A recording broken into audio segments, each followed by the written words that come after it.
Hello.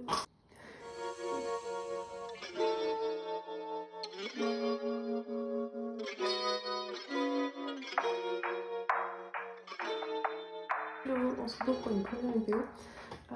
Aujourd'hui, je vais vous parler de mes lectures 2021.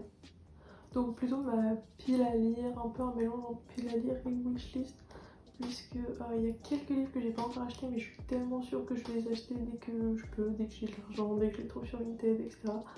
que je les mets dans cette pile à lire, parce que c'est sûr que je vais les lire en 2021. Donc on va pas faire toute ma pile à lire parce que clairement ça serait trop long pour une seule vidéo, ni toute une wishlist, mais ça sera peut-être l'objet d'une deuxième vidéo si celle-ci vous plaît. Et voilà, aujourd'hui on va plutôt parler classique, mais classique cool, féminisme et un peu développement personnel / business. Donc je vais commencer par les auteurs français. Donc j'ai Zola, Au bonheur des dames. Clairement, j'ai lu que 2 Zola dans ma vie, mais j'ai bien aimé les deux.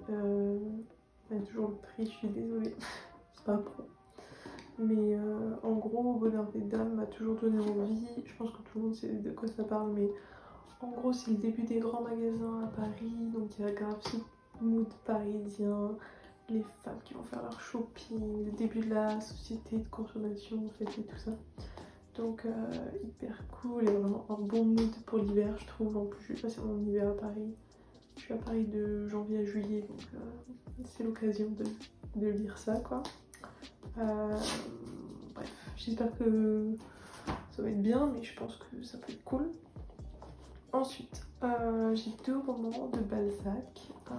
Alors, j'ai La base, voilà, Peau de chagrin, je crois que c'est un des romans les plus connus. Pour vous résumer, je vais pas faire des résumés des livres, je pense, parce que c'est trop long et je vais pas le faire bien, quoi. Je vais juste vous dire en 3 mots de quoi ça parle. Mais La peau de chagrin, c'est, il me semble, parce que je suis même pas sûre, un aristocrate qui reçoit par je sais pas trop qui une peau de quelque chose, mais c'est une peau un peu magique. Genre elle exauce des souhaits ou un truc comme ça, mais en fait il y a un côté un peu malsain, un peu à Portrait de Dorian Gray de Oscar Wilde. Pour moi c'est le même style et j'avais adoré le Portrait de Dorian Gray. Donc La peau de chagrin sera bien aussi je pense. Et ensuite un autre de Balzac mais qui est moins connu, parce que La peau de chagrin fait partie de la comédie humaine. Donc en fait j'ai jamais lu Balzac, j'ai juste lu Eugénie Grandet, mais seulement des extraits pour le pack de français quoi. Mais je me rappelais que j'ai bien aimé. Donc c'est pas mon but de lire toute la comédie humaine, mais si je peux lire quelques œuvres qui font partie de la comédie humaine, pourquoi pas. Et Mémoire de 2 jeunes mariés ne fait pas partie de la comédie humaine, c'est un roman moins connu. Mais en gros j'aimais bien l'histoire. Bon déjà c'est un roman épistolaire, j'ai jamais lu de roman épistolaire, mais bon, ça fait bien. Et en gros c'est 2 jeunes femmes qui sortent du couvent et qui commencent leur vie. Et il y en a une qui va se marier, avoir des enfants et vraiment s'épanouir dans cette vie assez tranquille. Et une autre qui est un peu plus dans la débauche et qui va rechercher l'amour en fait, parce que son rêve c'est le grand amour fou quoi. Et elle continue à entretenir une correspondance et je pense que c'est assez intéressant de voir les 2 trajectoires différentes qu'elles ont prises et à voir comment c'est écrit, etc. Mais voilà. Ensuite j'ai 2 classiques, enfin c'est moins classique, mais 2 auteurs américains qui sont Hemingway et Fitzgerald que j'adore. Et Hemingway, il faut absolument que je dise Paris est une fête. En fait j'ai jamais lu le livre de Hemingway, j'ai lu un livre sur Hemingway mais j'ai pas lu de livre de lui.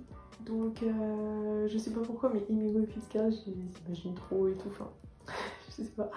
Donc en gros Paris est une fête, je l'ai acheté au moment où il est revenu à la mode à cause des attentats. Et j'avais pas accroché à ce moment-là, j'avais 16 ans, j'ai pas trop kiffé. Mais je me suis dit que là, comme je vous ai dit, je suis à Paris, donc au moment où j'allais le lire, c'est un petit livre, donc je me suis dit peut-être qu'à 16 ans ça me saoulait, mais maintenant je vais facilement le lire quoi. J'ai vraiment envie de lire du Hemingway, donc je sais pas trop de quoi ça parle. Je crois des amis ou un couple à Paris, mais c'est plus un roman à contexte, je sais même pas si on peut dire ça, mais que plutôt là où il y a plein d'actions, une vraie histoire et tout ça. Mais moi j'aime bien ça, donc voilà. Et ensuite je ne l'ai pas là puisque je ne l'ai pas acheté, mais j'aimerais vraiment lire Gatsby le Magnifique de Fitzgerald.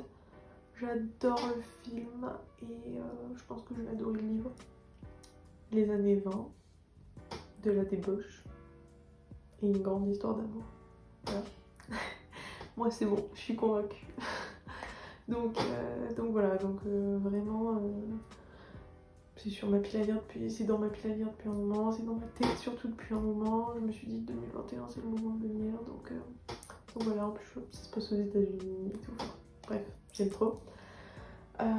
Donc c'est tout pour les classiques. Honnêtement je lis pas beaucoup de classiques, j'essaye d'en lire plus parce que en soi c'est un style qui me repousse pas, donc je me dis autant creuser. Et après je lis pas des classiques pour dire que j'ai lu des classiques quoi, vraiment j'essaye de trouver des classiques assez cool. Donc voilà, vous voyez c'est pas non plus, j'ai pas lu Proust quoi. Mais bon bref, voilà. Pour le thème féminisme, j'ai pas mal de livres. En gros, je vais poser les bases. Je veux lire Le deuxième sexe de Simone de Beauvoir. Donc j'ai lu un extrait cette année, mais c'était vraiment un format poche. Je sais que les éditions Folio, je crois, font le tome 1 et le tome 2. Donc je pense que j'achèterai ça et je le lirai.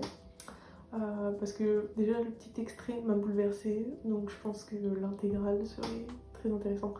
Après j'aimerais aussi lire Mémoire d'une jeune fille rangée, mais ça vient en deuxième lieu quoi. Ensuite, pour une autre queen, Virginie Despentes.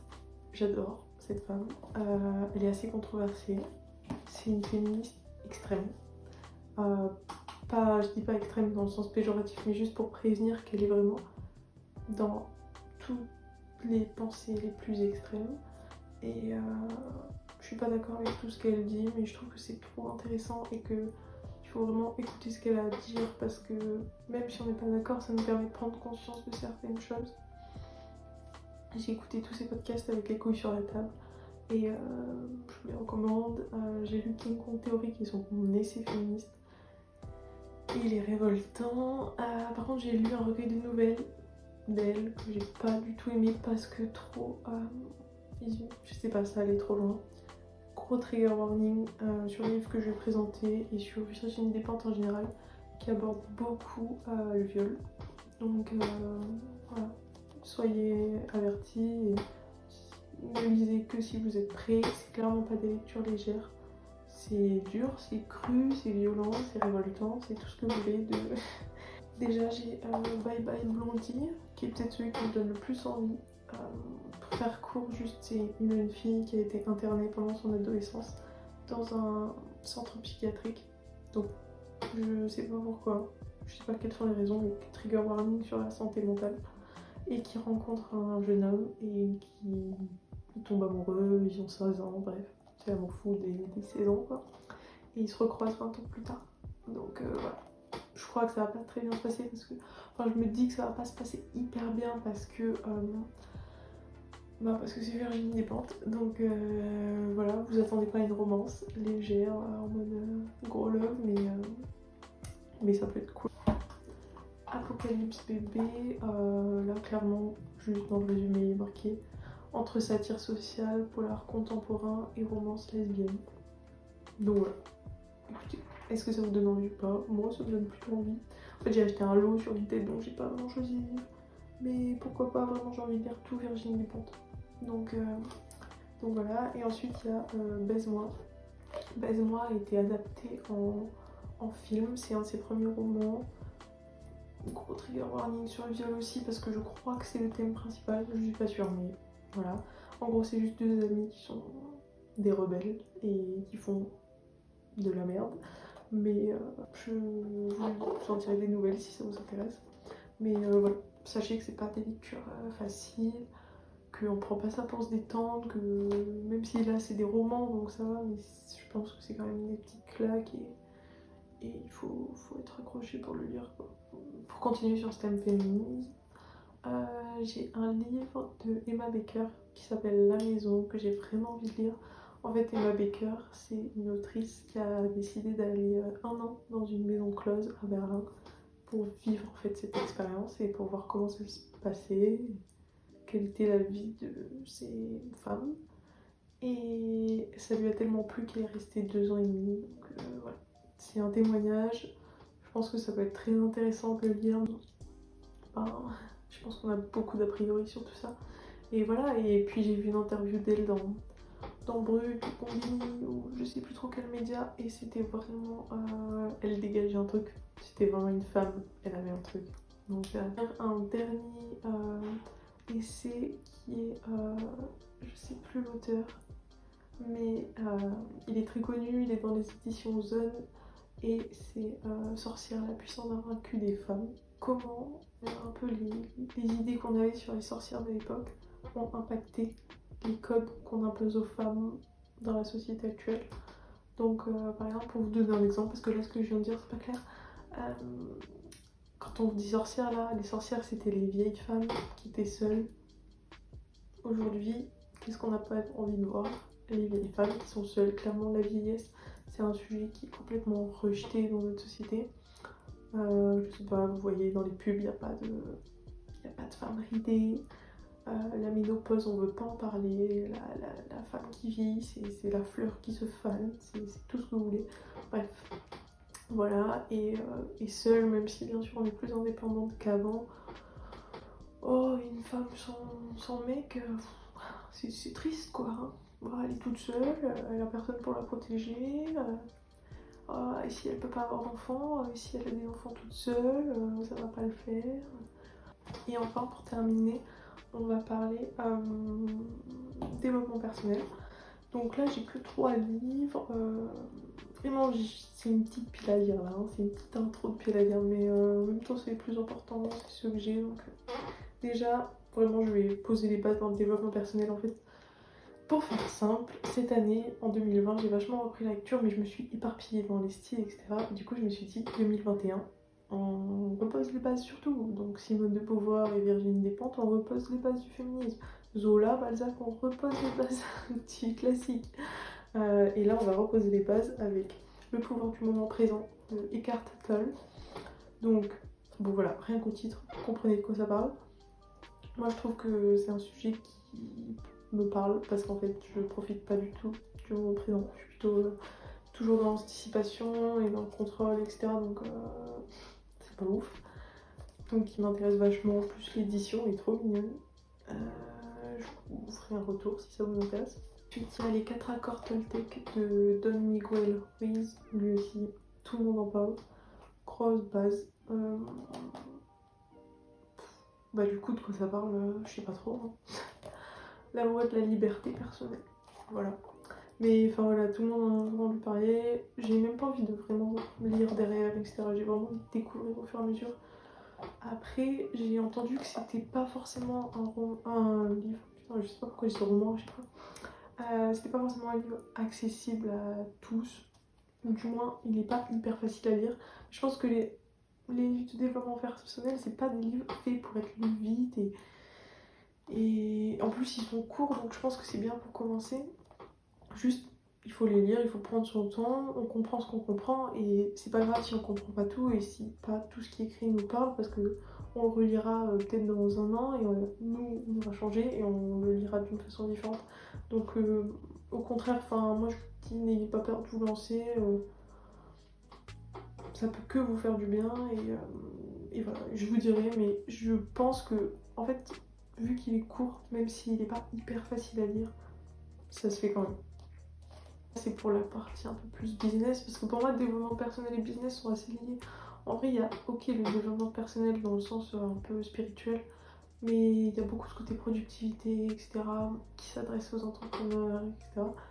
Et du coup, bon, là, pas de rapport en fait, mais L'art de la victoire de Phil Knight, qui est l'autobiographie du fondateur de Nike en fait.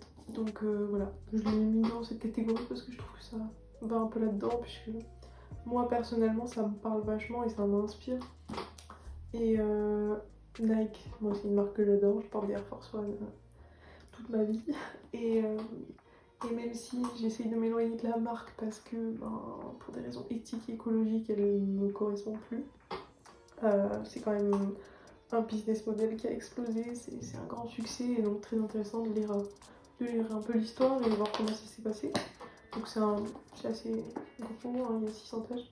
Mais voilà, je pense que pendant mon stage, etc., je vais être à fond dans le business. Je suis dans une start-up, donc entrepreneuriat plus et tout. Et je pense que ça peut être cool, même les petites anecdotes, genre rien que de savoir que c'est la stagiaire qui a dessiné le swoosh. Trop cool. J'aurais bien aimé être cette stagiaire. Elle est trop forte, wesh. Bref. donc voilà. Donc c'est tout pour mes lectures 2021 pour l'instant. Je vous ai pas du tout, j'ai même pas tout présenté parce qu'il y a des livres qui rentraient pas dans ces catégories. J'ai pas parlé de certains livres, j'ai pas parlé de philosophie et de psychanalyse, j'ai pas parlé de thriller, spooky, tout ça. Donc je pourrais faire une deuxième vidéo, je vais pas la faire tout de suite. Dites-moi si ça vous intéresse. Je sais pas si je vais parler que de livres sur cette chaîne. Pour l'instant, j'ai envie de parler de livres, parce que je suis assez à l'aise avec ça, mais il y a le féminisme qui m'intéresse beaucoup. En fait, les sujets que je lis, j'aimerais en parler aussi, donc féminisme, écologie, business, je sais pas pour qui je me prends. Puis plein de trucs qui m'intéressent en fait, donc je sais pas, on verra. Je suis désolée parce que la luminosité doit pas être incroyable, le son non plus, je parle pas très fort parce qu'il y a mes parents pas loin, j'ai pas trop envie qu'ils m'entendent. Ma chaise fait du bruit, c'est ma première vidéo, bref, c'est pas fou, mais je sais que je regarde pas trop l'objectif, mais c'est dur.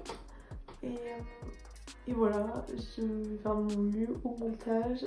J'espère que ça vous a plu, dites-moi ce que vous en pensez, dites-moi s'il y a des livres que vous avez lus, que vous allez lire, qu'est-ce que vous allez lire, voilà, et peut-être qu'on se retrouve pour une